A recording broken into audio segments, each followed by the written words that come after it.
আসসালামু আলাইকুম ভিউয়ার্স, আশা করি আপনারা সকলে ভালো আছেন। আজকে নতুন একটি ভিডিও নিয়ে চলে এসেছি। আজকে আমরা শিখব হচ্ছে ট্যাগ কোশ্চেন। খুব সহজে কিভাবে ট্যাগ কোশ্চেন করা যায় তা নিয়ে আলোচনা করব। আমরা মূলত ট্যাগ কোশ্চেনের 20টি নিয়ম নিয়ে আলোচনা করব। এর মধ্যে আমরা মূলত এই 20টি নিয়মকে 4টি ভিডিওর মাধ্যমে সম্পূর্ণ করব। তো আজকে ভিডিওর প্রথম পার্ট, আজকে আমরা রুলস 1 থেকে 5 পর্যন্ত আলোচনা করব। তাই ভিডিওটি না টেনে সম্পূর্ণ দেখতে থাকুন। আশা করি ভিডিওটি দেখলে ট্যাগ কোশ্চেনে আপনাদের আর কোনো সমস্যা থাকবে না। তো চলুন প্রথমেই ট্যাগ কোশ্চেনের গঠন এবং এর কিছু ট্যাগ ফর্ম জেনে নেওয়া যাক। ট্যাগ কোশ্চেন গঠনের নিয়ম। প্রদত্ত সেন্টেন্সটি অপরিবর্তিত অবস্থায় থাকবে, অর্থাৎ যে সেন্টেন্সটি দেওয়া থাকবে সেই সেন্টেন্সটি যা দেওয়া থাকবে তাই বসবে সম্পূর্ণটুকু। এরপর একটা কমা বসবে, এরপর হচ্ছে ট্যাগ কোশ্চেনটি বসবে। আমরা যে ট্যাগ কোশ্চেনটি করবো সেটা বসবে। এরপর হচ্ছে ইন্টারোগেশন মার্ক অর্থাৎ ইন্টারোগেটিভ প্রশ্নবোধক চিহ্নটি বসবে। এটা হচ্ছে ট্যাগ কোশ্চেন গঠনের নিয়ম। এবং সেন্টেন্সটি যদি নেগেটিভ হয়, অর্থাৎ না বোধক সেন্টেন্স হলে পজিটিভ ট্যাগ কোশ্চেনটি হবে হচ্ছে হ্যাঁ বোধক। আর যদি সেন্টেন্সটি যদি হ্যাঁ বোধক হয়, ট্যাগ কোশ্চেনটি হবে হচ্ছে না বোধক। আশা করি বুঝতে পেরেছেন। তো চলুন দেখে নেই কিছু ট্যাগ ফর্ম। দেখতে পাচ্ছেন কিছু ট্যাগ, এখানে আমি কিছু ট্যাগ ফর্ম দিয়ে দিয়েছি। এগুলো আপনারা ভালোভাবে দেখে নেবেন। পরবর্তীতে ট্যাগ কোশ্চেন করার ক্ষেত্রে এগুলো খুবই সহায়ক ভূমিকা পালন করবে। তো চলুন ট্যাগ কোশ্চেনের যে প্রথম নিয়মটি আছে সেই নিয়মটি জেনে নেওয়া যাক। আচ্ছা, প্রথমে আমরা 1 নম্বরে দেখতে পাচ্ছি সাহায্যকারী ভার্বযুক্ত পজিটিভ ট্যাগের নিয়ম। অর্থাৎ সেন্টেন্সে সাহায্যকারী ভার্ব থাকবে এবং এটা বাক্যটি হবে একটা হ্যাঁ বোধক বাক্য। আচ্ছা, সাহায্যকারী ভার্বগুলোর মধ্যে রয়েছে am, is, are, was, were, have, has, had ইত্যাদি। এগুলো হচ্ছে সাহায্যকারী ভার্ব।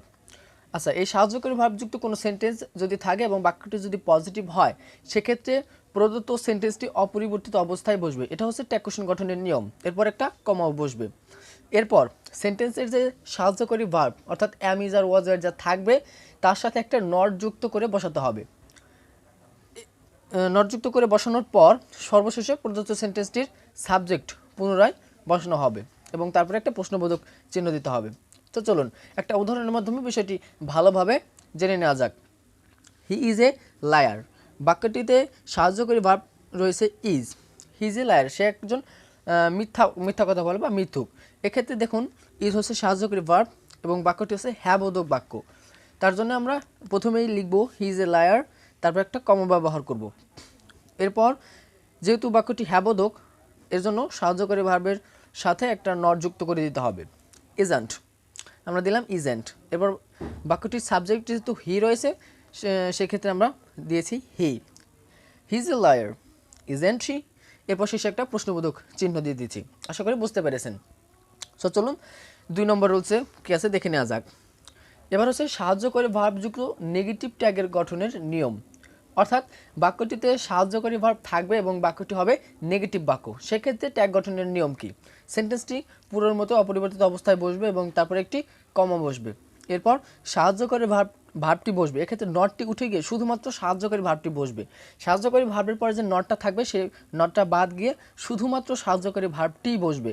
এরপর প্রদত্ত সেন্টেন্সটির সাবজেক্ট বসবে। এরপর শেষে হচ্ছে প্রশ্নবোধক চিহ্ন।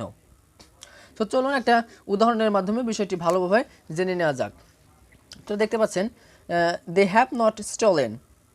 এটা হচ্ছে একটা সেন্টেন্স, এর মধ্যে সাহায্যকারী ভার্ব হিসেবে রয়েছে হ্যাভ। এই হ্যাভটা হচ্ছে সাহায্যকারী ভার্ব, এর সাথে যুক্ত আছে নট, অর্থাৎ এটা হচ্ছে একটা নাবোধক বাক্য অর্থাৎ নেগেটিভ বাক্য। সেক্ষেত্রে শুধুমাত্র আমরা এই নটটাকে বাদ দিয়ে শুধুমাত্র সাহায্যকারী ভার্ব হ্যাভটা নিয়ে যাব।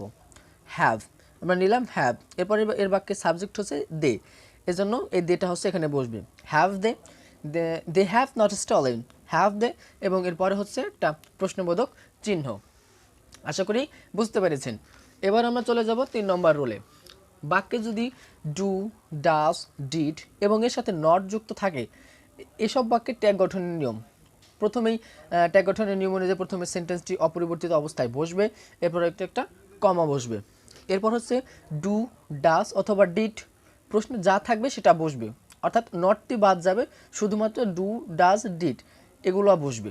এরপর হচ্ছে প্রদত্ত সেন্টেন্সটি সাবজেক্ট বসবে, সাবজেক্ট হিসেবে যা থাকবে সেটা বসবে। এরপর হচ্ছে শেষে প্রশ্নবোধক চিহ্ন। চলুন উদাহরণের মাধ্যমে বিষয়টি ভালোভাবে বুঝে নেওয়া যাক। আচ্ছা, দেখতে পাচ্ছেন the boy does not play, বালকটি খেলা করে না, বাবা খেলা করে না। এখানে দেখতে পাচ্ছেন ডাজ আছে এবং সাথে নট আছে। নিয়ম অনুযায়ী প্রথমে কী করতে, নটটা বাদ দিয়ে দিতে হবে, যেহেতু প্রশ্নটি না বোধক। সেক্ষেত্রে ট্যাগটি করতে হবে আমাদের হ্যাঁ বোধকে, এজন্য এই নটটি বাদ যাবে, শুধুমাত্র ডাজ বসবে। ডাজ বসবে এবং সাবজেক্ট যেহেতু দ্য বয়, দ্য বয়তে আমরা বসাতে পারবো না। এই দ্য বয়ের যে আছে, এই দ্য বয়ের যে প্রোনাউন, আমরা সেই প্রোনাউনটাকে ব্যবহার করব। ডাজ, দ্য বয়ের প্রোনাউন হচ্ছে হি, তাই আমরা এখানে ব্যবহার করেছি ডাজ হি। আরেকটি উদাহরণের মাধ্যমে বিষয়টি ভালোভাবে জেনে নেওয়া যাক। শি ডাজ নট প্লে, এখানে সাবজেক্ট হচ্ছে শি এবং যেহেতু ডু ডাজ ডিড এখানে আছে ডাজেন্ট, ডাজ নট আছে এখানে, সেক্ষেত্রে এই নটটা বাদ যাবে, শুধুমাত্র ডাজ বসবে।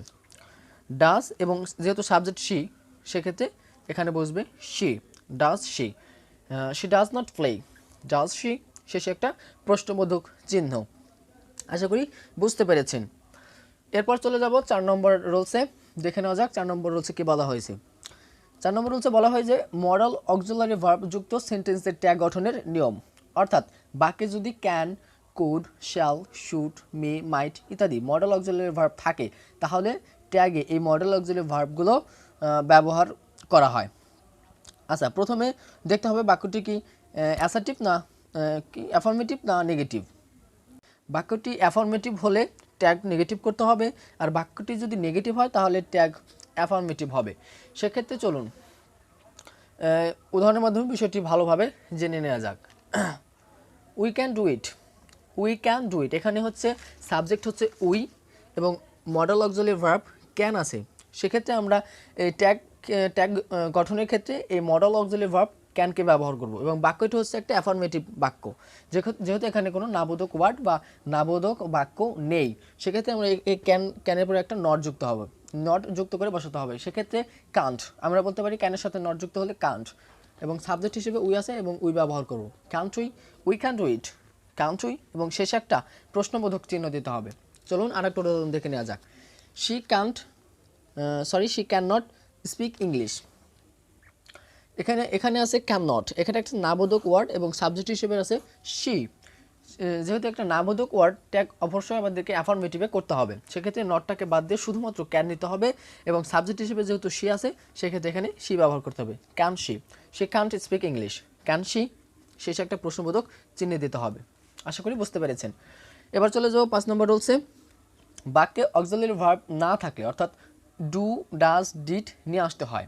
বাক্যে যদি কোনো অক্সিলারি ভার্ব না থাকে, সেক্ষেত্রে মূল ভার্ব অনুযায়ী ডু, ডাজ অথবা ডিড নিয়ে আসতে হয়। মূল ভার্বটি যদি পাস্ট ফর্মে হয়, সেক্ষেত্রে ডিড আনতে হয়, এবং যদি প্রেজেন্ট ফর্মে থাকে, সেক্ষেত্রে ডু অথবা ডাজ নিয়ে আসতে হয়। সেক্ষেত্রে মূল ভার্বের সাথে যদি এস বা ইএস যোগ থাকে, সেক্ষেত্রে ডাজ নিয়ে আসতে হয়, আর যদি এস বা ইএস যোগ না থাকে, সেক্ষেত্রে ডু নিয়ে আসতে হয়। প্রেজেন্ট, চলুন উদাহরণের মাধ্যমে বিষয়টি ভালোভাবে বুঝে নেওয়া যাক। হি গোজ টু স্কুল, সাবজেক্ট হিসেবে রয়েছে হি এবং বাক্যটি একটা অ্যাফার্মেটিভ বাক্য, অবশ্যই ট্যাগটা নেগেটিভে করতে হবে। এবং যেহেতু এখানে সাহায্যকারী ভার্ব নেই, সেক্ষেত্রে এখানে গোজ আছে, মূল ভার্ব হিসেবে গোজ ব্যবহার হয়েছে, এবং গো যেহেতু মূল ভার্ব, শেষে এস বা ইএস যোগ করা আছে, গোস, সেক্ষেত্রে আমরা ডাজকে আনতে পারি। এবং বাক্যটি যেহেতু অ্যাফার্মেটিভ, তাই ডাজের সাথে একটা নট যুক্ত করে দিতে হবে, ডাজেন্ট, এবং সাবজেক্ট হিসেবে যেহেতু হি আছে, সেক্ষেত্রে আমরা ডাজেন্টের পরে হি দেব, ডাজেন্ট হি, এরপর শেষে প্রশ্নবোধক চিহ্ন। চলুন আরেকটা উদাহরণ দেখে নেওয়া যাক। হি ওয়ান্টেড ইট, ওয়ান্টেড এটা হচ্ছে ভার্বের পাস্ট ফর্ম। সেক্ষেত্রে পাস্ট ফর্ম হলে ভার্বে আমরা জানি ডিড আনতে হয়, এবং সাবজেক্ট হিসেবে রয়েছে হি এবং বাক্যটি একটি অ্যাফার্মেটিভ বাক্য। সেক্ষেত্রে ট্যাগটাকে অবশ্যই নেগেটিভ করতে হবে। সেক্ষেত্রে ওয়ান্টেডের জন্য আমরা ডিড আনতে পারি, এবং যেহেতু নেগেটিভ করতে হবে, সেক্ষেত্রে ডিডের সাথে একটা নট জড়িয়ে দিতে পারি, ডিডেন্ট, এবং সাবজেক্ট, এরপর হচ্ছে সাবজেক্ট দিতে হবে, সাবজেক্ট যেহেতু হি তাই দিয়েছি ডিডেন্ট হি, শেষে একটা প্রশ্নবোধক চিহ্ন। আশা করি বুঝতে পেরেছেন। আজকে আমরা ট্যাগের রুলস 1 থেকে 5 পর্যন্ত আলোচনা করলাম। আগামী পর্বে রুলস 6 থেকে 10 পর্যন্ত আলোচনা করব। আগামী পর্বটি দেখার আমন্ত্রণ জানিয়ে আজকের মতো এখানেই শেষ করছি। আল্লাহ হাফেজ।